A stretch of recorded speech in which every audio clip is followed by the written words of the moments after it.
پہلا سوال لکھا ہوا موصول ہوا ہے، آپ کی خدمت میں پیش کرتا ہوں۔ انہوں نے پوچھا ہے کہ کل ایک علمی ڈیبیٹ کے بعد اہل مدارس کے بعض حلقوں کی طرف سے یہ رائے سامنے آ رہی ہے کہ الحاد کا مؤثر مقابلہ کرنے کے لیے مدارس کے نصاب میں فلسفہ اور منطق کی قدیم کتابوں کو مزید اہمیت کے ساتھ شامل کرنا اب ضروری ہو گیا ہے۔ میرا سوال یہ ہے کہ کیا واقعی عصر حاضر کے الحاد کا جواب دینے کے لیے قدیم فلسفیانہ و منطقی بنیادوں پر تعلیم دینا ناگزیر ہے، یا پھر قرآن مجید نے جن فطری، اخلاقی اور وجودی بنیادوں پر اللہ کا تعارف کرایا ہے، اصل ضرورت انہی قرآنی مناہج کو گہرائی کے ساتھ پڑھانے اور سمجھانے کی ہے؟ دوسرے لفظوں میں الحاد کے فکری چیلنج کا اصل جواب فلسفے کی روایت میں ہے، یا قرآن کے بیان کردہ تصور خدا اور انسانی فطرت میں؟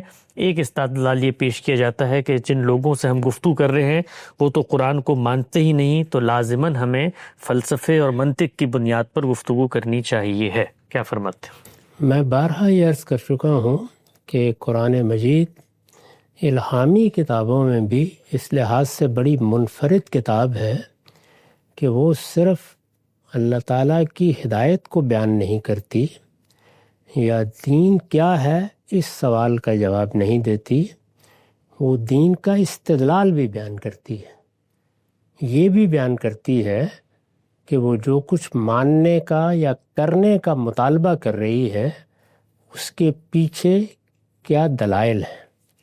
وہ ذات باری کے بارے میں بھی اسی طرح گفتگو کرتی ہے۔ وہ اگر شرک کی نفی کرتی ہے تو اس کے لیے بھی باقاعدہ دلائل کے ساتھ اپنا موقف واضح کرتی ہے۔ وہ شریعت دیتی ہے تو احکام کی علل بیان کرتی ہے، یعنی یہ بتاتی ہے کہ وہ کیا چیز ہے جس کی بنا پر یا جس کے پیش نظر یہ حکم دیا جا رہا ہے۔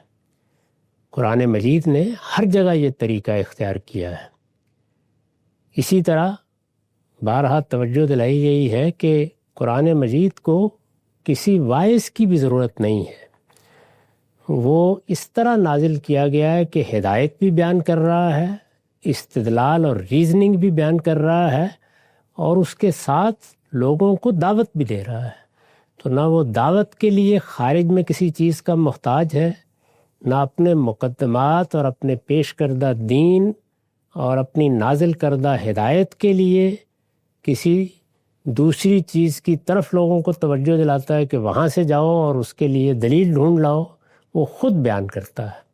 تو اس لیے اصل تو وہی ہے، یعنی ہمارے ہاں دین کے علماء کو اس کی تعلیم دینی چاہیے۔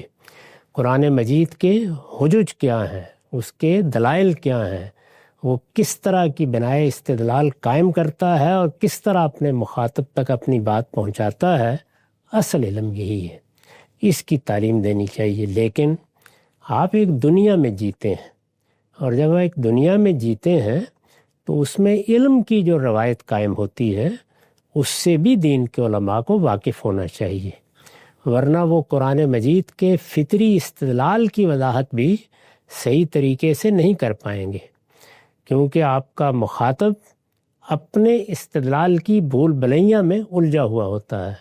تو اس لیے یہ ضروری ہے کہ فلسفے کی، منطق کی اور اسی طرح سے دوسرے علوم کی بحثیں بھی علماء کے علم میں ہو، یعنی جو متعلق علوم ہے۔ یہ نہیں ہے کہ ہر چیز متعلق علوم ہے۔